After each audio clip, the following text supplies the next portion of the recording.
Good evening and welcome to our book study here at the New Covenant House, which we have every Wednesday at 7 o'clock. We are studying Alexander Christianopoulos' book, Christian Anarchism.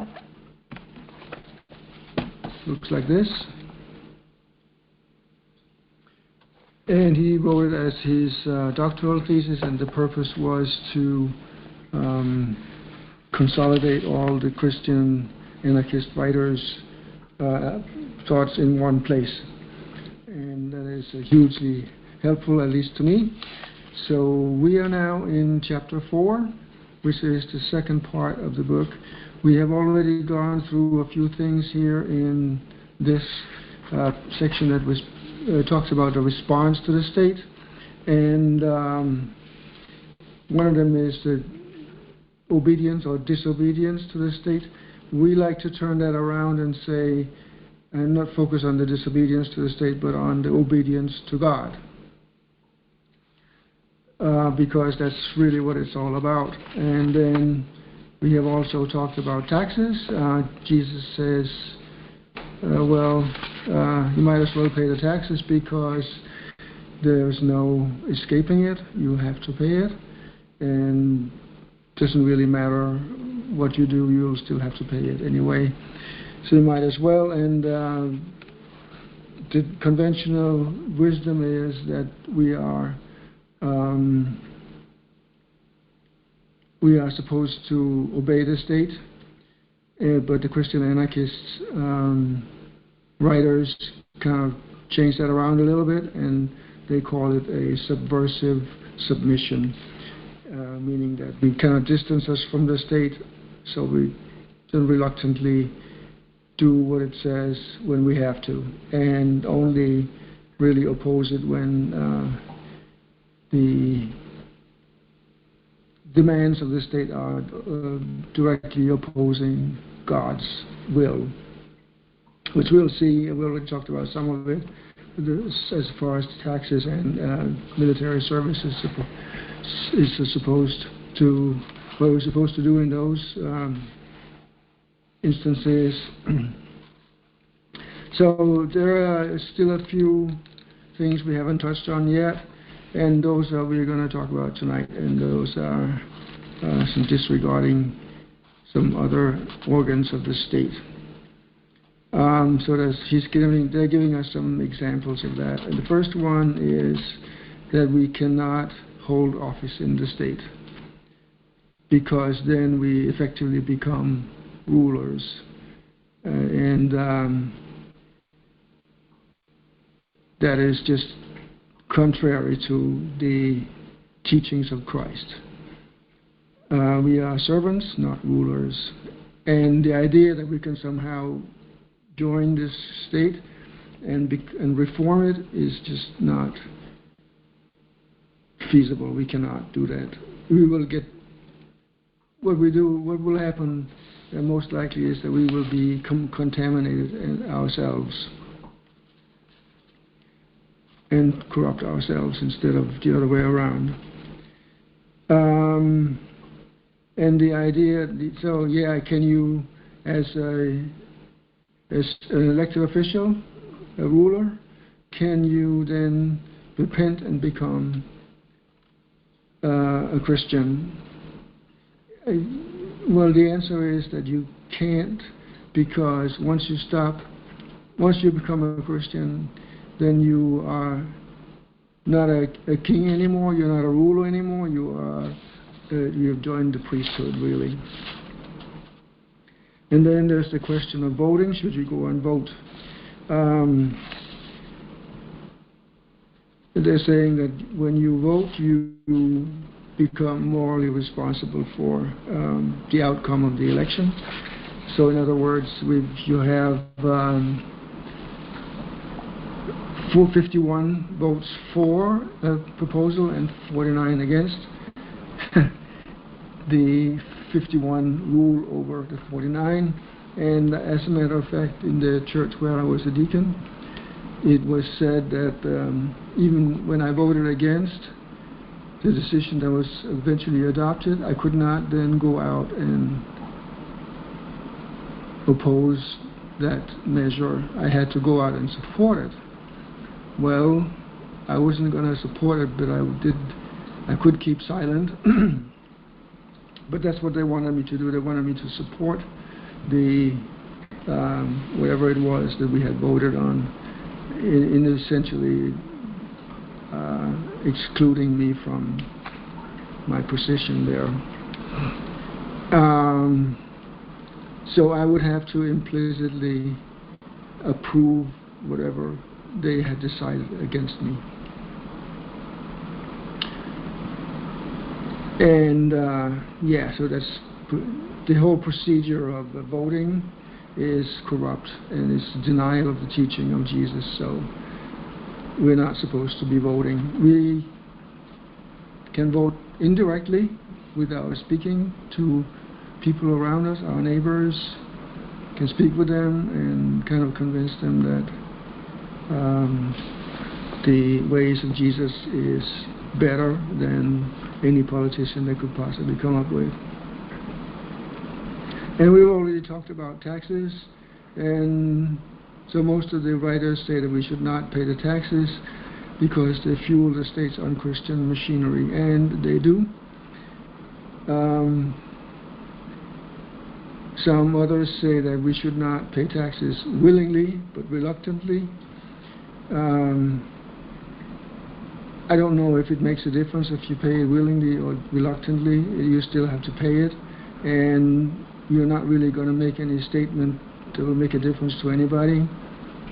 The only people who will know that you are opposed to paying taxes is the IRS, and they don't really care.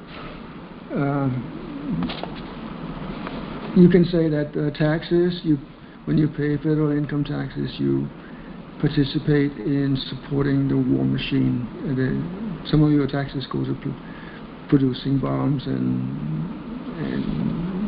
jet fighters and stuff like that, tanks, and you don't really want to do that, but there is just no way around that.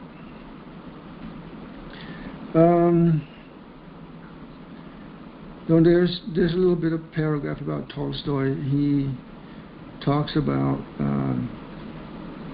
he himself was like a nobleman. He was a big landowner, and he talks about suggesting that somebody named Henry George has suggested that there should be a land tax, and apparently Tolstoy was supporting that idea.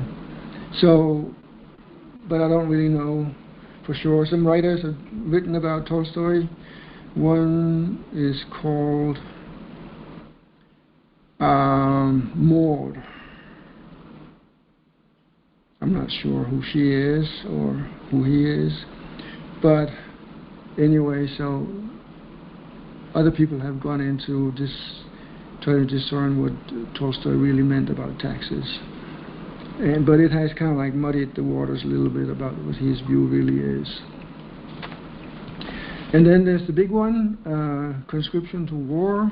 War is obviously completely unchristian. It is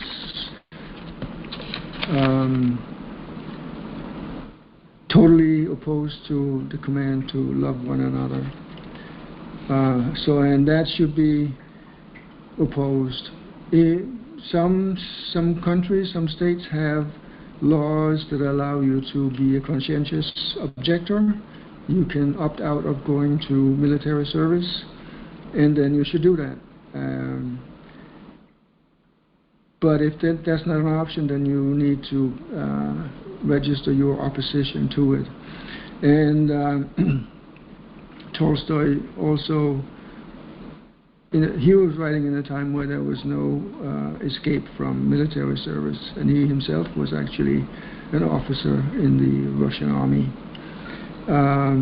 But he was definitely promoting the ability to opt out of serving in the army.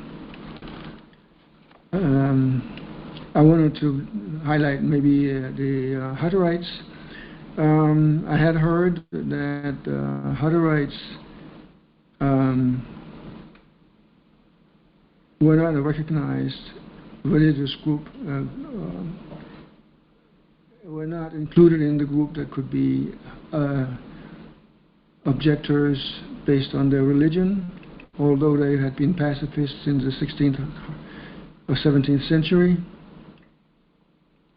And there was a bit of they got in a little bit of conflict with the rest of the state in World War I, and then maybe also World War II, where they again refused to go to war.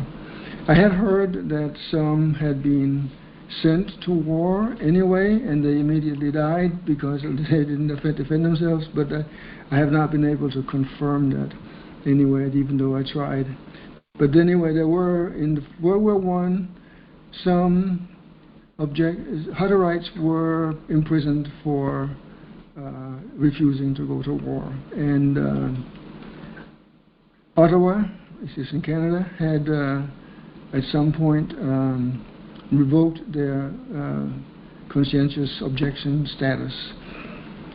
We also have, in more modern times, we have Muhammad Ali, who I believe went to jail because he didn't want to serve, and others had fled to Canada, and I know Denmark had at least a few American refugees who didn't want to serve in the Vietnam War.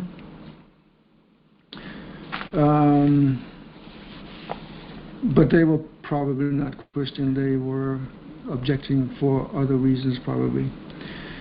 So, and then that leaves just a few other instances where Christian anarchists are opposed to the state. And one of them is police. You cannot also serve as a police officer because that is the way the state uses violence to enforce its policies. Because when you make human laws, you have to enforce them. Otherwise, people are just not going to follow them. The same thing with court proceedings. You cannot go to court and get your way there, or call the police when there's a break in your house. Jesus, I think, says something about if they take your coat, you should give them your cloak as well. So definitely not go to court to sue your neighbor for anything. Jacques Ellul, one of the writers, talks about compulsory vaccinations. We had that recently as an issue with the COVID vaccination. The states have made vaccination compulsory, and if you didn't do it, you were excluded from certain services or places you couldn't go. The same way as when you didn't pay your taxes, you had to pay the consequences for that. Compulsory schooling. Schools are notorious for promoting whatever the state wants to put into their little brains. Competitiveness in the schools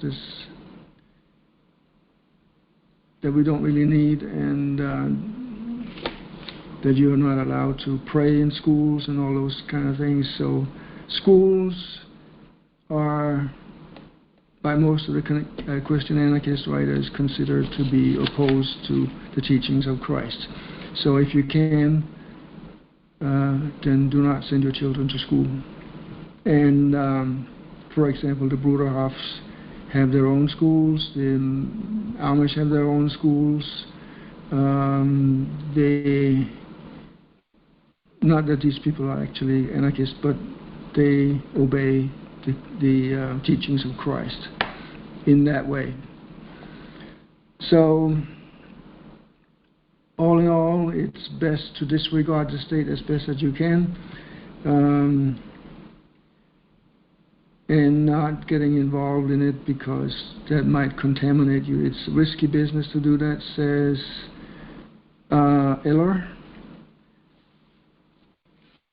You run the risk that you become contaminated. It's a delusion that the state is a force of good. So keep some distance, especially when it comes to taxes and military service. So, and that's about it for tonight.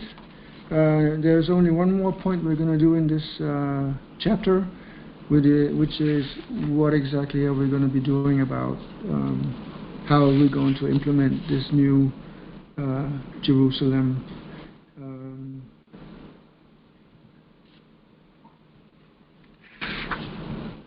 and still follow Christ. So, and that'll be next time, and I thank you for coming, and I'll see you then. Thank you.